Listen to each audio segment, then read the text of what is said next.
So, okay, I have been working on this embroidery kit, strand, woodland, garland thing, and it's got all these different pieces to it. So, I've been working on it piece by piece. And I show what I have so far, and now currently this time I'm making the raccoon. So, this is an embroidery raccoon made of felt, polyfill, embroidery thread. You need a needle, scissors, and that might be it. I think that's it. Okay, and then instructions, of course. So, pardon my instructions, I'm not good at explaining things.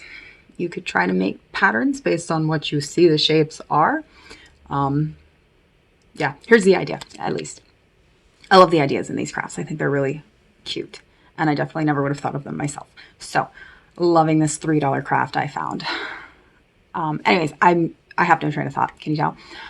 And do you like my sumo wrestler do? Can you even see the back of it? So I have this tattoo on my neck, and every time anybody ever wanted to see the tattoo on my neck, they'd ask me, show me. And I don't know where you are in relation to my tattoo. So I flip myself like all the way around, and then every single time, everybody always just like walk into place to look at it because I like don't know how to angle myself so you can see it. Like, oh my goodness. So yeah, I mean, it's back there somewhere. I don't know. Was I completely anywhere even near the camera? It is an owl carrying a Hogwarts acceptance letter. And I believe it was either my first or my second tattoo. Oh, no, this one was totally my first tattoo, actually, I remember. So this was my coming out tattoo. And then, I remember sitting in the living room one day, and conveniently, most of my family just happened to be in that room at the time. So I thought, hey, this is a good opportunity.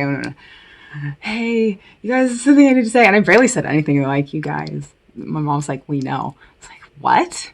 And then one of my sisters pointed out that I had, yeah, okay, anyways. That's hysterical, but whatever. Hey, technically, so to be completely fair, in 6th grade, we were taught what the word HOMOSUL means. I'm not going to say that because I don't know what rules there are about saying that, but I'm not going to say that. Anyways, we learned what that word means. And immediately in the lesson, I was like, wow, that's me. I'm totally that word. Like, yes, I feel so heard and seen. And then I remember going out onto the playground and trying to tell one of my friends, like, hey, I'm and I learned then that's apparently not something you're supposed to be. And this was back in the day where, it was still not okay yet, like at all.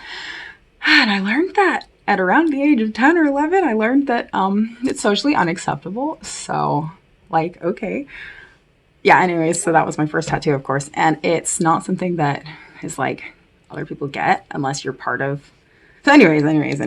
So the reason my shirt is down like this too is because I had to have a piece of skin removed because I have FAMMS, which is lots of moles that turn into cancer. So fun stuff. Anyways, that's that one had to get removed. And then I have there's one on my face that they're going to do.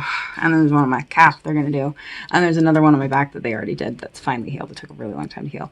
So anyways, my tattoo's on this shoulder, and when she told me that I had a mole on this shoulder that had to come off, I was like, oh no. And then I was like, wow, I have moles on my back. So I started looking at my back like, oh my goodness, do I? Like, yeah, absolutely, quite a few apparently.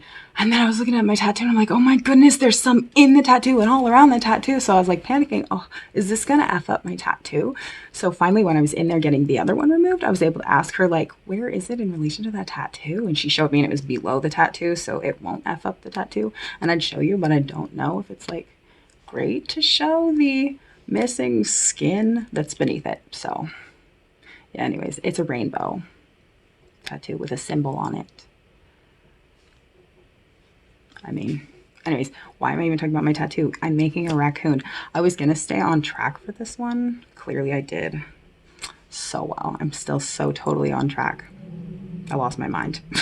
I don't know where I was going with this or what the plan was, but here we are and here it is. So anyways, you have all these different pieces, and the colors for the raccoon were gray, black, and a little bit of white for its belly. So also, it shows that in the picture, it did the raccoon's eye in black. You can't see it, though, because the raccoon has the black mask. So, I don't know. I considered doing, like, a little white around it or something. Maybe a different color eye would have worked. A white eye, a pink eye. I don't know, though. So, I did the black, like, normal stitching like they have you do for an eye, but then I also put a French knot in it, so it's 3D. So even though you can't really see the eye, it's kind of there. Hi, buddy. Hi, buddy. Hi, old guy. He's been having some health issues, a little worrisome. And he'll also smack his head on my desk if I don't put my hand over the edge of it. Yes, you will. Hi, old guy. You want to see my old guy? Where is he? There he is. Oh, there he is. Hi, beautiful. He is very old. He's my dude. We've been together for a long time. He was originally found in a dumpster. Someone threw him away, and he had a lot of trauma when we found him. But he's been a great dude to have. We bought this house specifically for him. When we were looking to buy a house, we were considering... So originally we had moved to the state to go live in the family house because they didn't want the family house to be sitting empty. And then they kicked us out of the family house after we fixed it up because family is amazing. Anyways, so waste of time and money. And now we don't have that family because wow. And that family is also the family who tried to pretend that they're all like saints. Like, yeah, your halos all fell off, you guys. At least the other side of the family doesn't pretend we ever had a halo. We're at least real and open about it. So yeah, anyways, blah, blah. So we went to that house. That house, no, it didn't work. Then we went to a rental in a different town that was the worst city I've ever lived in. And now I hate cities with a burning passion because of living there. It was dreadful for so many different reasons. We lived across the street from something that we refer to as D-Ed House. There was constantly someone getting removed from the house in a hearse. It was literally at least once a week for months. It was so disgusting.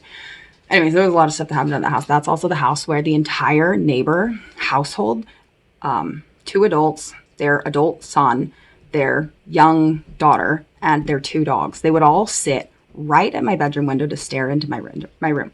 Literally for the entire day. That's just where the family would set up camp. There was chairs and stuff out there. They had a huge yard, but that's where they chose to sit. At a teenager's bedroom window. It was freaking creepy. So I nailed stuff over the windows so that nobody could see in and had no sun for a few years. And then ultimately we were looking to buy a new house and we were thinking about what his needs were because in the house that we were in before, he had wound up getting injured and he couldn't use his leg anymore.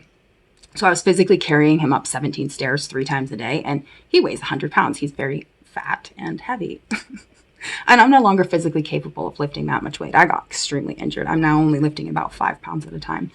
But before I even got injured and I was still able to lift him, we still needed to find him a house that I did not have to lift him 17 stairs 3 times a day. That's a lot. It was a lot. I would get to most of the way to the top and he'd know that I was running out of strength and I'd just kind of push him the rest of the way and I would drop on the stairs and he would have to climb himself the rest of the way at the last stair as I just give up. It's hard. Wow. Anyways, why am I talking about this? So yeah, so we thought about his needs to buy him a house and we found the perfect house for him. And that is why we are here. I don't know why I'm talking about that, but yeah, found my Duber a house. He only has 3 stairs that he has to go up to get into the house. And when he's unable to do the 3 stairs, we can help him with the 3 stairs. It's not that bad. But he also has a yard and there's tons of space inside the house for him to roam around. So, and he can have whatever he wants because he's old and spoiled. Bye.